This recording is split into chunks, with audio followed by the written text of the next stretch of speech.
आ जाओ, डाउट बताओ तो आप लोग। कौन था बेटी डाउट? मैथ का डाउट ले लेते हैं।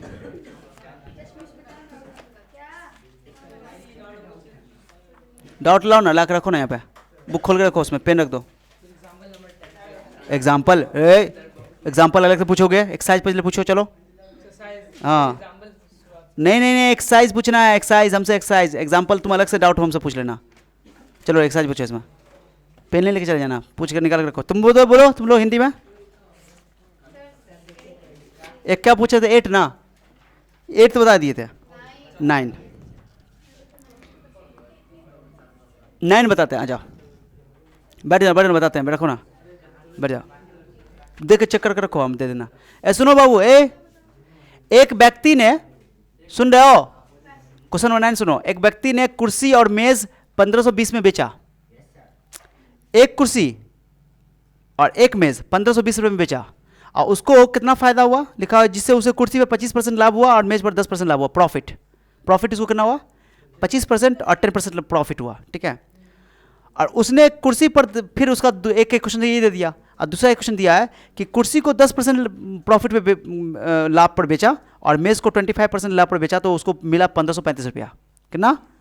तब बोला प्रत्येक वस्तु का क्रय मूल्य ज्ञात कीजिए। क्रय मूल्य माने कितना में वो, बोलो, खरीदा था।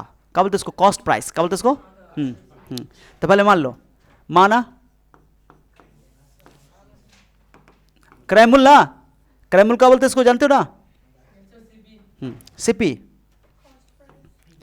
माना किसका? कुर्सी का वाला चर्चा हो रहा है ना। माना कुर्सी का क्रय मूल्य, कुर्सी का, कुर्सी नहीं बोलोगे, कुर्सी का क्रय मूल्य। क्रय मूल्य मतलब क्या होता है? Cross price. क्रय मूल्य, क्रय मूल्य, क्रय मूल्य क्या मान ले? कुर्सी का x रुपीस, और मेज का, मेज है ना, मेज का क्रय मूल्य का मान लोगे। अब तुम बताओ, ए सुनो रे लड़का, ए सुनो, कि जितना भी मान लो कि 100 रुपये में खरीदा होगा, और उसको प्रॉफिट कितना पे बेचा गया? बोला कुर्सी को 10% के प्रॉफिट पे बेचा गया। मैंने 10% मतलब समझे, 110 रुपया उसको मिला, बेचा होगा। अगर 100 में खरीदा होगा तो 110 में बेचा होगा, ऑब्वियसली है ना। तो परसेंटेज में जब भी डील करते हैं ना, तो उसको पहले 100% मान लेते हैं, जो भी उसका कॉस्ट प्राइस है उसको 100% मान लेते हैं। ये सुन रही हो? तो जो भी उसका कॉस्ट प्राइस है, जितना में खरीदा था वो, ओके, अगर उसमें बोला कि 10% का प्रॉफिट हो रहा है, तो उसमें 10% तुम ऐड कर दो, तो सेलिंग प्राइस हो जाएगा। बेचने का मतलब सेलिंग प्राइस ना, तो 110% हो जाएगा। कितना हो जाएगा? बोले 25% का प्रॉफिट हुआ तो 125% बोला, और अगर मैंने लॉस करने के बोले तो घटा दोगे, ठीक है, ये याद है। हाँ चलो, अकॉर्डिंग टू क्वेश्चन, प्रश्न से, कितना से क्वेश्चन सुनो क्या बोल रहा है। बोला 25% का लाभ हुआ किस पे? कुर्सी पे। तो 25% कितना लिखोगे? 125% ना। अब परसेंटेज का मतलब क्या होता है जानते हो? 100 से डिवाइड करना। किस पे? कुर्सी पे। क्लियर हो गया? और 10% के लाभ पे बेचा मेज को। मेज को कितना परसेंट लाभ पे बेचा? 110% कर दे बट्टा 100, और गुने वाई कर दो, और उसको पैसा मिला कितना टोटल? 1520 रुपया। क्या एक एक क्वेश्चन यहां से नहीं बना लोगे? बना लोगे? काटो काटो, अरे काटो ना, काटो ना, मुझे क्या बोल रहे हो? काटो। 25 पंचे काट के नहीं समझोगे? 25 पंचे 125, 25 चौका 100 कर दे, 25 पंचे 125, 5x बट्टा 4, 0 कैंसिल, 11/10। बोलने में शर्म लग रहा है? और 10 और 4 कैल्शियम बोलो, 20 हो जाएगा। 5 पंचे 25x, 11 दूना 22 बाई 1500, गुना कर दो 20 से।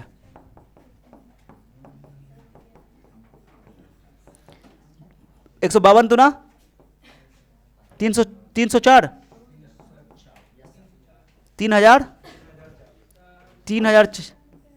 30,400। सही है? सही तो गुना किया यार। 1500 को 10 गुना तो 15,000 ऐसे हो रहा है। क्लियर हो गया? एक क्वेश्चन,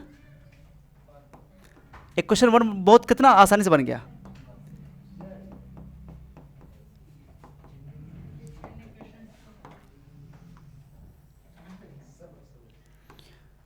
क्वेश्चन 2 तो सुनो। और कितना परसेंट से बोला, अब सुनो उल्टा बोल रहा है, आप सुनो क्या बोल रहा है क्वेश्चन सुनो। बोल रहा है यदि कुर्सी को 10% लाभ पर, उल्टा कर दिया, पहले कुर्सी को 25% लाभ पर, मेज को 10% लाभ पर, अब इस बार बोला कुर्सी को 10% लाभ पर और मेज को 25, उल्टा कर दिया, तो उल्टा कर दो, यानी कि 110% हो जाएगा कुर्सी,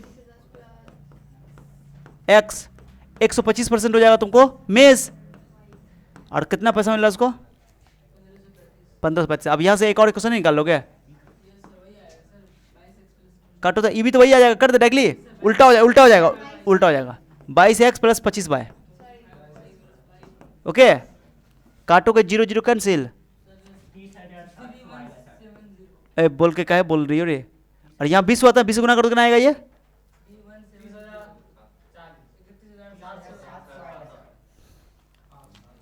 पैंतीस 70, 31,700, सही है। क्वेश्चन 2, अब इसको मल्टीप्लाई क्यों करोगे, देखो ना ये जस्ट अपोजिट है कि नहीं है, ये 25x 22y है, आई 22x 25y है, उल्टा फुल्टा, तो एक बार जोड़ोगे एक बार घटाओगे, बोला तिरछा तिरछी वाला याद है ना, सेम सेम आ गया, तो एक बार जोड़ के घटा करके सवाल सॉल्व कर लोगे यहाँ से। चलो आ जाओ, अब आगे देखते हैं। एक क्वेश्चन नंबर 10 है, सिंपल इंटरेस्ट का फॉर्मूला तुमने 8वां क्लास में पढ़े होगे, PRT/100 पढ़े हो, सिंपल इंटरेस्ट का फॉर्मूला होता है ये PRT/100, P होता है प्रिंसिपल मूलधन, R होता है रेट, और T होता है टाइम, खत्म। अब क्वेश्चन में क्या बोला सुनो वर्ष, सिंपल इंटरेस्ट, साधारण ब्याज बोलते हैं हिंदी में। एक व्यक्ति ने कोई धनराशि 2 योजनाओं ए और बी में निवेशित किया, 2 स्कीम में उसको लगाया, पैसा को इन्वेस्ट किया, ठीक है, एक देता है 10% और एक देता है 8% वार्षिक ब्याज देता है, एक 10% में देता है, एक 8% पे, उसे कुल ब्याज अगर देता है तो बोल रहा है कि उसके कुल कितना पैसा मिलता है ब्याज के तौर पे, हाँ ये गलती गुना करेगा तो तुम ही ना जानेगा, हमको क्या बोल रहा था, 30,000, फिर सोचो, बाद में सोचना, यहाँ देखो, तो ब्याज कितना मिला उसको 1350 रुपया, परंतु यदि उसने इन योजनाओं में निवेशित राशि को ऊपर से बदल दिया तो उसे वार्षिक आय योजना 50 कम प्राप्त होगा। सुनो गौर से सुनो, पहले सुन रहे हो, फॉर्मूला का पढ़े हो, PRT/100। क्वेश्चन में क्या पूछ रहा है, किसको माना, प्रत्येक योजना में कितनी राशि निवेशित की है, पहला योजना में मान लो 1 रुपया दिया होगा और दूसरा योजना में 12 रुपया जमा किया होगा, मैंने स्कीम था 2 स्कीम है, तो मान लेते हैं पहली योजना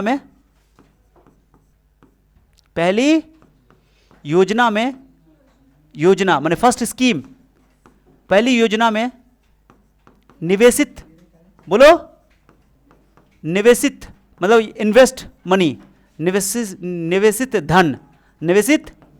धन, धनराशि लिखो या धन लिखो, नहीं हम इंग्लिश का लिखेंगे, तुम लिख दो इंग्लिश, तुम लिखो ना, क्या लिखोगे, अरे money invested in first scheme, money invested in first scheme लिख दो।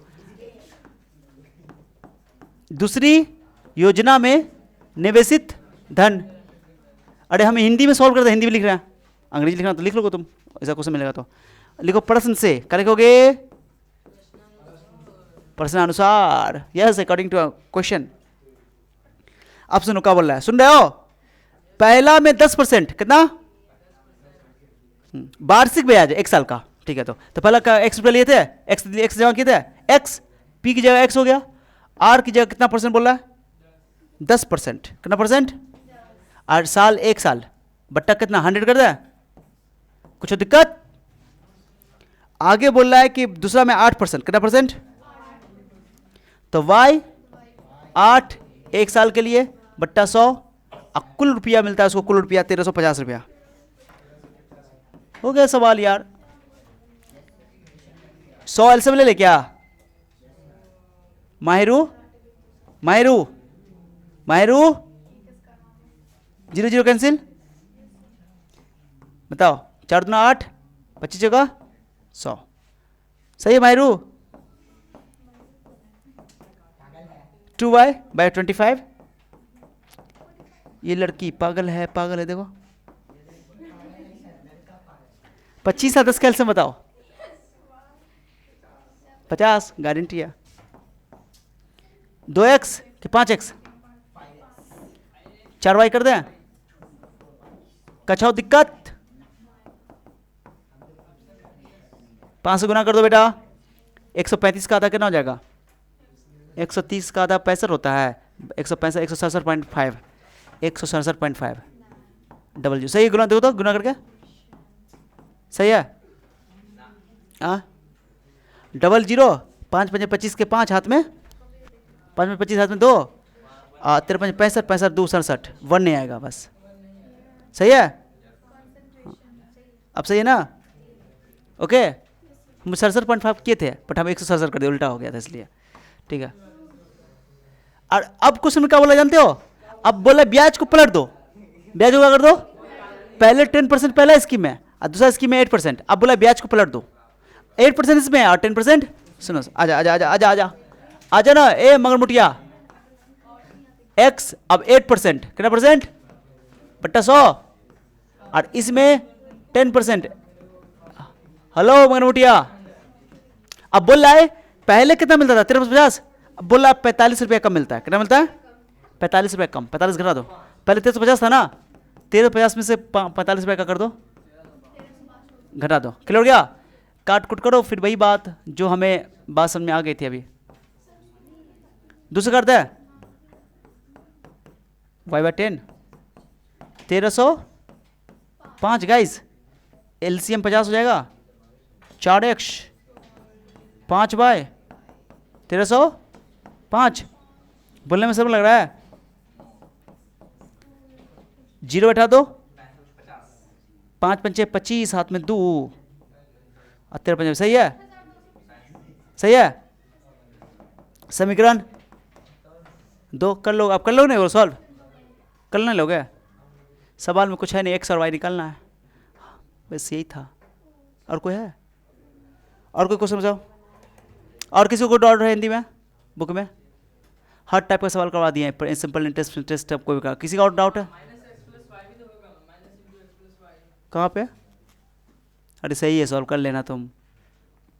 कहाँ पे माइनस? तुम सॉल्व करके लाओ ना तो बता दोगे। ठीक है, सब सही परफेक्ट है। तो कोई डाउट है और किसी को? अरे कोई डाउट है? जब तक बनाओगे नहीं ना तब तक मज़ा नहीं आएगा इस चैप्टर में, बता रहे हैं। चलो उतार लो इसको, डाउट है तो पूछ लो, अभी हम बंद नहीं कर रहे हैं इसको। आ इधर देखो, इधर देखो, एक क्वेश्चन है बीएससीबीसी वाले का। देखोगे इधर, देखोगे एक सीबीएसई वाले का 23 क्वेश्चन है।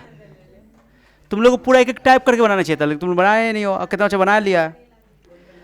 23 सुनो, 23 पूछ रहे हो, the sum of numerator and denominator of the fraction. Fraction वाला सवाल है। फ्रैक्शन आ गया तो पहले लेट क्या करोगे? लेट द डिनोमिनेटर, बोलो भाई, न्यूमरेटर बोलो, न्यूमरेटर। हाँ न्यूमरेटर, हिंदी में क्या बोलते हैं इसको? न्यूमरेटर को बता दो बाबू। अरे न्यूमरेटर को हिंदी में क्या बोलते हैं? अंश, एक्स मान लेंगे, एंड डिनोमिनेटर। फिर बात क्यों कर रहे हो? तो अब लास्ट क्वेश्चन देख लो ना। और फ्रैक्शन क्या मान लोगे भाई? हेंस फ्रैक्शन इक्वल टू क्या हो जाएगा? ये तो खानदानी नियम हो गया। यहां तक कि 80 क्यूब भी खानदानी नियम हो गया। आगे सुनो सुनो, अब ये बहुत अच्छा क्वेश्चन है, सुनो। ये बिल्कुल हिंदी में ये क्वेश्चन मिलेगा, बस ये इंग्लिश है। The sum of numerator and denominator, sum of numerator and दोनों का जोड़। ओके आगे सुनो क्या बोल रहा है। Is 4 more then twice the numerator. इस न्यूमरेटर का डबल करो, न्यूमरेटर का डबल करो। अब बोला 4 ज्यादा है, 4 ज्यादा है। 4 more than the twice the numerator. समझने की कोशिश करो कैसे बनाया मैंने। क्या बोला? Sum of numerator and denominator is twice the, is 4 more than the, is more than 4 twice the numerator. Numerator का डबल का 4 ज्यादा है। अब यहां से लिखा, उठा लो, 2x क्या हो जाएगा? -x plus y equal to, पहला समीकरण आ गया। बहुत आसान है, शब्दों पर ध्यान देना पड़ता है। इतना तुम जो इतना सोचते हो ना, जितना जल्दी सर बना दे रहे हैं, तुम भी उतना जल्दी नहीं बना पाओगे पहली बार में। प्रैक्टिस करोगे तब बनेगा, एक बार नहीं होगा जी। हाँ हम लोग देखते हैं, समझा जाता है क्या बोल रहे हैं। Practice, the more you practice the more you confident. आगे सुनो, डरना नहीं है चट्टा। इफ द, तुम्हारे पापा तो बोले थे कि ये बुक बना लगवाइए, वो बुक लगवाइए, वो बुक लगाइए, पर कहेंगे फिर इसको तो लगाइए, लगाने दीजिए, इसको बोर्ड का तो अच्छे से तैयारी होने दीजिए। तुम्हारे पापा तो बड़ा बड़ा बुक का नाम बता रहे थे, हम लोग अभी रहने दीजिए, पहले ये बनाने दीजिए। हम तो सॉल्व कर देंगे, हमको क्या दिक्कत है ना? चलो, if the numerator and denominator, तुम्हारे पापा को समझा के भेज दिए पूरा कि तुम्हारा क्या क्या चीज़ कवर करवाएंगे, और तुमको उसके बाद लगेगा ठुकाया अच्छा से। If the numerator and denominator are increase by 3, बोला न्यूमरेटर को भी 3 से बढ़ा दिया जाए और न्यूमरेटर को भी, डिनोमिनेटर को भी 3 से बढ़ा दिया जाए। ओके, तो बोला रेशियो कितना हो जाएगा, 2:3, 2:3 बोला है कि 2:3 हो जाएगा, तो भाग इसलिए कर दिया। अब यहाँ से एक क्वेश्चन नहीं बन जाएगा, 3x, 3 तिया 2/2 तिया 6, 3x, बोलो तो यहाँ से कैसे सॉल्व करोगे, यहाँ से सॉल्व हो जाएगा। अब यहाँ से कोई माँ का लाल सॉल्व कर लेगा। That's all. तो अगली कक्षा में इसको हम लोग आगे बढ़ाएंगे, बुक ले लीजिए। That's all.